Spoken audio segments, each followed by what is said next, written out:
Las ideas de un político y su plataforma con respecto al sistema sanitario y al sistema educativo siempre generan un increíble interés en la sociedad. Y no es para menos, el sistema educativo y sanitario marca la pauta de una sociedad tanto de manera positiva como de manera negativa. Unas acciones correctas pueden llevar a una sociedad desarrollada, próspera, de individuos independientes. Por el contrario, muchas veces esto es utilizado por los políticos como una herramienta política y formar un estado paternalista que impida la supervivencia de los individuos por sí solos, otorgándole un poder absoluto a los políticos. De este modo es importante que nos podamos detener en estos dos puntos, en la importancia que es la capacidad de elección de los individuos cuando hablamos de su salud y su educación.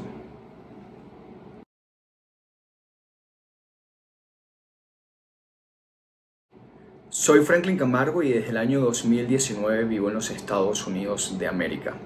Desde hace 5 años empecé mi activismo político y he podido relacionarme con diferentes círculos que me han dado el privilegio de poder realizar diferentes actividades, siempre promoviendo las ideas de la libertad.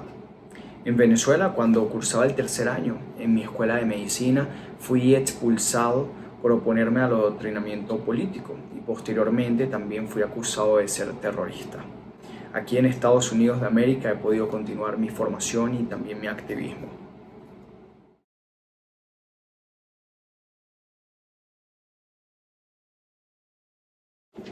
En nuestro libro Después del socialismo, libertad, desarrolla el capítulo número 6 titulado Reflexiones sobre los sistemas educativo y sanitario, donde realicé un recuento de las políticas públicas que han sido aplicadas en Venezuela, incluso buscando antecedentes del siglo XIX y enfatizando sobre todo en las políticas realizadas por el chavismo en las últimas 2 décadas. Considero que es muy importante indagar en todas las acciones que han sido realizadas en Venezuela para de esta forma comprender de qué manera fue destruida la sanidad y la educación en Venezuela y utilizada además como una herramienta política.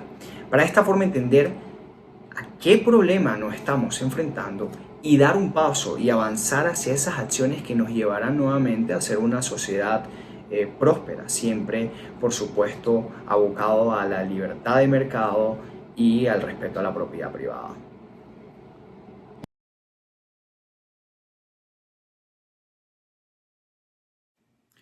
Para reflexionar sobre la salud y la educación de manera exitosa, primeramente hay que entender la visión racional de los derechos individuales negativos. De esta forma podemos entender la responsabilidad del Estado, que no es más que proteger nuestros derechos individuales. Por lo tanto, entendiendo nuestros derechos individuales, el rol del Estado y nuestra responsabilidad como individuos, es que podemos apostar hacia acciones que verdaderamente funcionen, negando y rechazando por completo la intervención estatal constante y apostando por la iniciativa privada para que sea protagonista en estos bienes económicos. Sí, especialmente en estos bienes económicos como lo son la educación y la sanidad, es que necesitamos de iniciativa privada.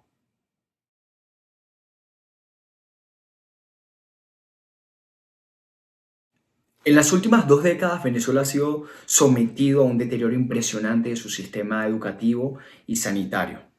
Es algo que se puede observar claramente a través de cifras objetivas y también a través de la experiencia personal, como fue mi caso. Como estudiante de medicina, además, yo tuve la oportunidad de presenciar ambos sistemas y pude observar que se había desplazado por completo cualquier tipo de mérito académico o profesional por un mérito político. Todo tenía siempre un interés político y la libertad de elección y la independencia y autonomía de los individuos fue arrebatada por completo, mientras que el Estado ofrecía y ofrecerá siempre una medicina, una sanidad cada vez más indigna y una educación más politizada.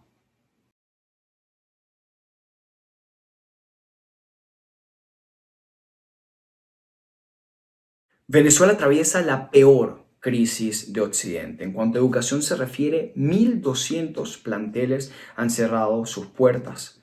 Hay una deserción estudiantil, tanto universitaria como escolar, impresionante. Hay una persecución, como fue mi caso, hacia los estudiantes que no están alineados con las políticas de la tiranía que hoy gobierna Venezuela. Y en sanidad sucede algo similar. El 100% de los hospitales tiene algún tipo de desabastecimiento.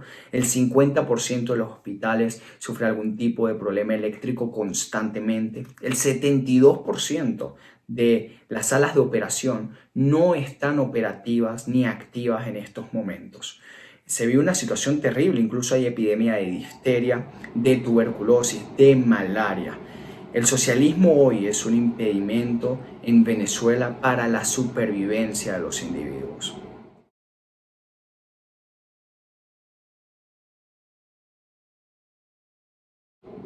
Así como antes de Venezuela fue Cuba y antes de Cuba fue la Unión Soviética, el socialismo puede destruir cualquier nación en cualquier época. Y estamos en tiempos de crisis moral, en tiempos de crisis política, y lo vemos en Estados Unidos de América, la cuna del capitalismo y la libertad por excelencia, que hoy tiene un sistema sanitario que está lejos de ser un sistema orientado a las libertades económicas, sino que por el contrario al intervencionismo estatal.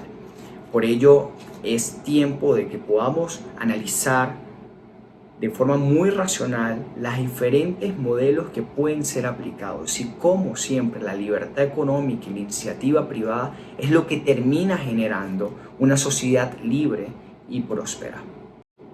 Los invito a que descarguen el libro y puedan compartir también este video. En mi capítulo podrán comprender con exactitud cómo el socialismo es capaz de destruir el sistema sanitario y educativo de un país mientras que acaba con tus libertades individuales. Agradezco profundamente a Atlas Network y Es Libertad por el apoyo a este tipo de iniciativas que fomentan la promoción de las ideas de la libertad.